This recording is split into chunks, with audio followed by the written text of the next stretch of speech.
नमस्कार मित्रांनो. मंद गारवा, सुंदर शांत हवेची झुळूक जी आपल्या शरीर मनाला अनुभूती देते, तशाच प्रकारचा अनुभव मकर राशीकरता येणार आहे जानेवारी 2026च्या महिन्यामध्ये. गेल्या 5-6 महिन्यापासून मकर राशीकरता गोष्टी अजिबात अपेक्षेप्रमाणे होत नव्हत्या. आता चुकी तुमची कुठेच नव्हती, परंतु त्याचे परिणाम तुम्हाला भोगावे लागत होते. यातून आता हळूहळू सुटका होणार आहे आणि त्याची सुरुवात जानेवारी महिन्यामध्ये तुम्ही नक्कीच अनुभवणार आहात. याचं कारण सुद्धा तसंच आहे. 4 जे महत्त्वपूर्ण ग्रह तुमच्या व्ययस्थानात भ्रमण करत होते, ते आता तुमच्याच राशीमध्ये भ्रमण करणार आहेत. रवी, मंगळ, बुध, शुक्र हे ग्रह आता तुमच्या राशीमध्ये भ्रमण करणार आहेत. त्याच्यामुळे काळजी करू नका. रात्रीमधून दिवस जसा उजाडतो तशाच प्रकारचा अनुभव हा तुम्हाला या संपूर्ण महिन्यामध्ये येणार आहे. या संपूर्ण महिन्यामध्ये तुमच्या जीवनाचं असं कोणतं क्षेत्र आहे की जे सर्वात जास्त प्रभावित होणार आहे? कोणते निर्णय तुम्हाला घ्यायचे, कोणते निर्णय तुम्हाला टाळायचे आहेत?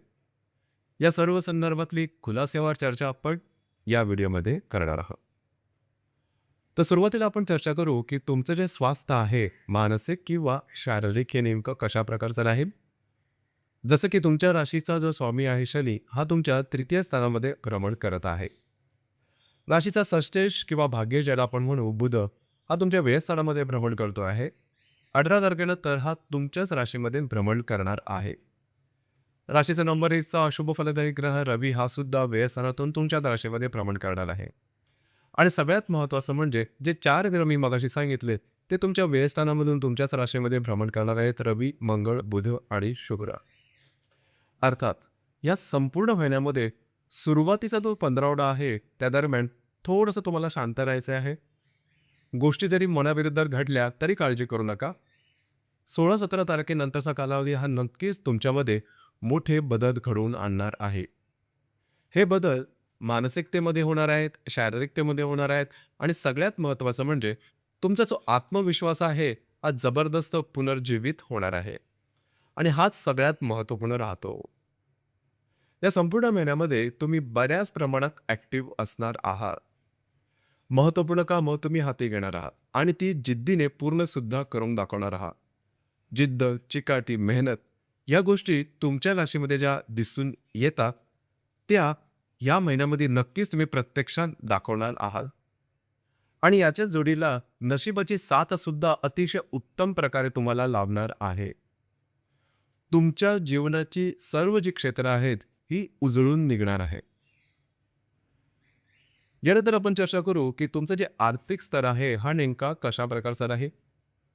जसं की तुमच्या राशीचा जो धनेश आहे शनी, हा तुमच्या तृतीय स्थानामध्ये भ्रमण करत आहे. अर्थात तो आता मार्गीस आलेला आहे. राशीचा राजयोगकारक ग्रह किंवा पंचमेश दशमेश जो शुक्र आहे, हा शुक्र तुमच्या व्ययस्थानामधून तुमच्याच राशीमध्ये येणार आहे. ही अतिशय महत्त्वपूर्ण गोष्ट घटना आहे, लक्षात घ्या. राशीचा जो अष्टमेश आहे रवी, हा सुद्धा तुमच्या व्ययस्थानातून तुमच्याच राशीमध्ये येणार आहे. आणि राशीचा जो लाभेश आहे मंगळ, हा सुद्धा व्ययातून तुमच्याच राशीमध्ये येणार आहे. एकंदरीतच सांगायचं झालं, हा संपूर्ण महिना इच्छा आकांक्षा पूर्तीचा ठरणार आहे. पैशाची जी जी काही गोष्ट पैशाच्या संदर्भात थोडीशी वेगळी वाटत होती गेल्या 1.5-2 महिन्यांपासून, की खर्च जास्त होत होते आणि एक वेगळ्याच पंथाचा ज्याला आपण पैशाच्या संदर्भात जे त्रास आहे ते तुम्ही अनुभवलेले असते. काळजी करू नका. या संपूर्ण महिन्यामध्ये पैशाचा जो स्रोत आहे तो परत पूर्ववत चालू होणार आहे. जे आधी तुम्ही कामं केलेली असते, ती त्याचे जे इन्कम स्रोत आहेत हे चालू होणार आहे. अडकलेले पैसे सुद्धा तुम्हाला मिळणार आहेत. याचप्रमाणे जर का तुम्ही शेअर मार्केटमध्ये ट्रेड करत असाल, तर सुद्धा काही चांगले उत्तम लाभ तुम्हाला मिळतील. याआधी जर की इन्व्हेस्टमेंट तुम्ही काय केलेली असेल, तर त्याचे सुद्धा जे रिटर्न्स आहेत ते तुम्हाला या महिन्यामध्ये निश्चितच मिळणार आहेत. शेअर मार्केटमध्ये जर का तुम्हाला इन्व्हेस्टमेंट नवीन करायची असेल, तर ह्या महिन्याच्या साधारण 16-17 तारखेला तर निश्चित करा. तुमचे अंदाज अचूक ठरतील आणि केलेल्या इन्व्हेस्टमेंटचा परतावा सुद्धा तुम्हाला अपेक्षेप्रमाणे नक्कीच मिळणार आहे. काळजी करू नका. याचप्रमाणे गृहसौख्याबद्दल सांगायचं झालं, तर राशीचा जो चतुर्थेश आहे मंगळ, हा मंगळ तुमच्या व्ययस्थानामध्ये भ्रमण करतोय, नंतर तुमच्याच राशीमध्ये येणार आहे 16 तारखेनंतर.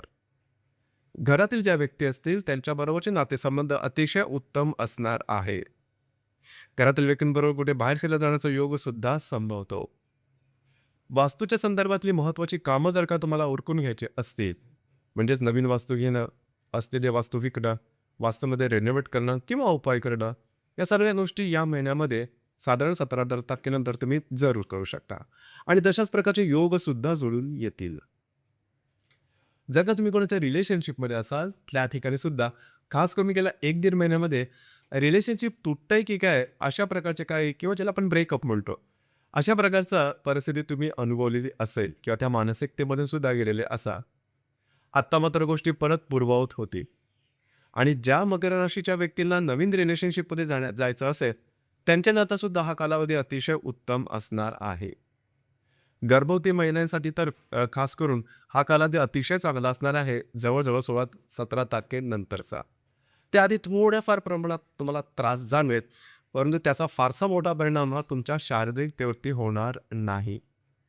विद्यार्थी वर्गासाठी सांगायचं झालं तर गेल्या काही महिन्यामध्ये जे काही तुम्ही प्रयत्न केलेले होते, त्याचं फळ तुम्हाला या महिन्यामध्ये निश्चितच मिळणार आहे. अर्थात ग्रह जर चालले असले तरी आपण स्वतःचे प्रयत्न करणं तेवढंच गरजेचं आहे. एवढं मात्र निश्चित की जे तुम्ही प्रयत्न कराल त्याला अपेक्षेप्रमाणे तुम्हाला फळ किंवा त्याचे रिझल्ट सुद्धा मिळते. एकत्रित सांगायचं झालं तर कालावधी अतिशय उत्तम आहे. त्याचा संपूर्णपणे लाभ घेणं हे तुमच्याच हातात आहे. वैवाहिक जीवनाबद्दल सांगायचं झालं तर गेल्या साधारण 1 ते 1.25 महिन्यामध्ये तुम्ही बघितलं असेल की तुमच्यामध्ये आणि तुमचे जे वैवाहिक जोडीदार आहे त्यांच्यामध्ये वादविवाद हे थोडे जास्तच वाढलेले होते. आणि त्याचं पर्यावसन हे अबोलापणा किंवा आरोग्याला त्रासामध्ये सुद्धा तुम्ही बघितलेलं असेल. यामधून सुद्धा तुम्ही आता बाहेर पडणार आहात. त्याच्यामुळे काळजी करू नका. वैवाहिक जीवन सुद्धा तुमच्या अपेक्षेप्रमाणे असणार आहे. जे तुमचं कार्यक्षेत्र आहे त्या संदर्भामध्ये गेल्या जवळजवळ एखाद महिन्यामध्ये किंवा 1 ते 1.5 महिन्यामध्ये तुमची थोडीशी फरफट जास्त झाली असेल. म्हणजे कामानिमित्त जास्त फिरणं, ट्रॅव्हलिंग करणं, कामाचा स्ट्रेस जास्त येणं, त्याच्यामुळे नको नकोसं वाटलं, अशा प्रकारचे काही अनुभव तुम्ही घेतलेले असते. परंतु याच्यातून तुम्ही आता बाहेर पडत आहात. तुमचा जो प्रामाणिकपणा आहे तो आता समाजासमोर येणार आहे. जे तुमचे सहकर्मी किंवा वरिष्ठ आहे यांच्याकडे तुमच्या कामाच्या संदर्भात ज्या गोष्टी आहेत त्या समोर दिसणाऱ्या तुमच्या कामाचं कौड कौतुक सुद्धा होणार आहे. एकंदरीतच हा संपूर्ण जो महिना आहे हा हळूहळू तुमच्या जीवन जे आहे ते उजळून टाकणार आहे. इथे एकच गोष्ट सांगावीशी वाटते की जे काही गेले 5-6 महिन्यांमध्ये तुम्ही अनुभव घेतलेले असतील, त्या अनुभवातून आलेले जे धडे असतील ते लक्षात ठेवा आणि त्यांना अनुसरून पुढचा मार्गक्रमण करा. यानंतर आपण चर्चा करू ग्रहयोग आणि त्याचे मिळणारे प्रभाव परिणाम ते नेमके कशा प्रकारचे असतील. दिनांक 1 तारखेला नेपच्यून आणि बुधाचा केंद्रयोग होणार आहे. नेपच्यून जो की तुमच्या 3य स्थानामध्ये भ्रमण करतोय आणि जो बुध तुमच्या व्ययस्थानांमध्ये भ्रमण करतोय, दोघांचा केंद्रयोग आहे. या दरम्यान कुठल्याही प्रकारचे महत्त्वपूर्ण निर्णय घेऊ नका. थोडं मनामध्ये विचाराचा गोंधळ झाल्यासारखा वाटेल आणि अर्थातच अशा प्रकारची ज्यावेळेस मनस्थिती असते त्यावेळेस निर्णय न घेणं सर्वात चांगलं. दिनांक 6 तारखेला रवी आणि शुक्राची युती होणार आहे तुमच्या व्ययस्थानामध्ये. या दरम्यान जे काही तुमचं कार्यक्षेत्र किंवा करिअर असेल त्या संदर्भात थोडंसं धावपळ तुम्हाला करावी लागेल. अर्थात त्याचे मिळणारे परिणाम हे काही दिवसांनी तुमच्या अपेक्षेप्रमाणेच मिळणार आहे, त्यामुळे तसंमध्ये काही काळजी करू नका. दिनांक 8 तारखेला मंगळ आणि शुक्राची युती हे तुमच्या व्ययस्थानात होणार आहे.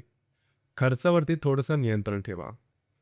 तसं पाहिलं तर तुमची जी रास आहे ही खर्चाच्या बाबतीत थोडीशी लॅमिश लाईफस्टाईलकडे जास्त जाणारी नाही आहे. खर्च किती, कुठे, कसे करावे असे गणित तुमच्याकडे तयार असतं. परंतु या दरम्यान थोडे खर्च वाढतील. काळजी करू नका. फारसा तसा त्रास तुमच्या जीवनावरती होणार नाही.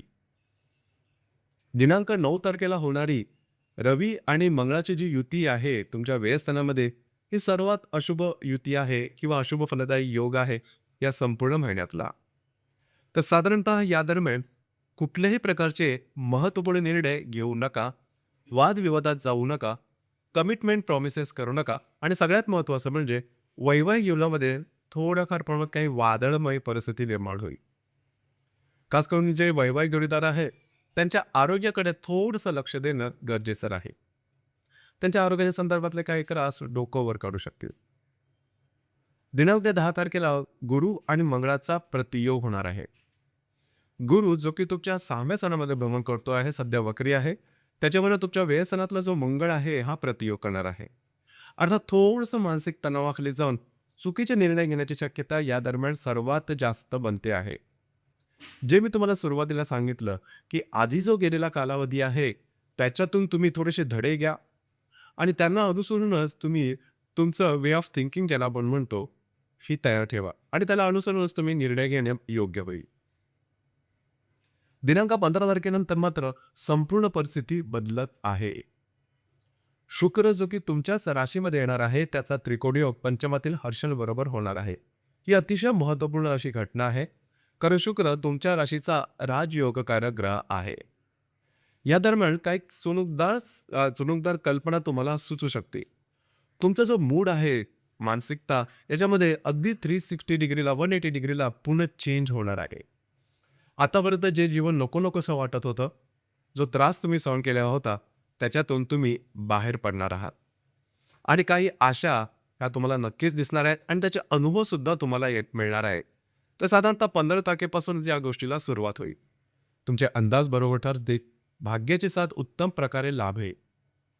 दिनांक 18 तारखेला बुध आणि मंगळाची जी युती आहे ही युती तुमच्याच राशीमध्ये होणार आहे.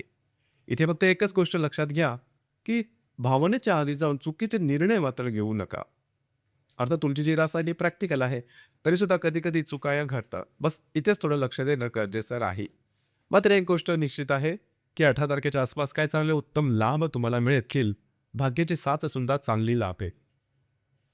19 आणि 20 हे दोन्ही दिवस अतिशय उत्तम असणार आहे, कारण बुध आणि मंगळ जे तुमच्याच राशीमध्ये भ्रमण करणार आहेत त्याच्याबरोबर पंचमाचा जो हर्षल आहे हा त्रिकोण योग करणार आहे. या दरम्यान तुमचे अंदाज बरोबर ठरते. ज्या गोष्टी तुम्ही कराल त्याच्यामध्ये तुम्हाला सक्सेस हे चांगल्या प्रकारचं मिळेल आणि त्याची जी परिणती आहे ती तुमच्या कॉन्फिडन्स किंवा आत्मविश्वासामध्ये दिसून येईल. म्हणूनच जानेवारी महिन्याच्या 15 तारखेपर्यंत तुमच्या जीवनामध्ये सकारात्मक बदल दिसायला सुरुवात होतील. तोपर्यंत थोडंसं स्वतःवरती नियंत्रण ठेवा, पेशन्सने काम घ्या. दिनांक 3 तारखेला पौर्णिमा आहे आणि 18 तारखेला अमावास्या आहे.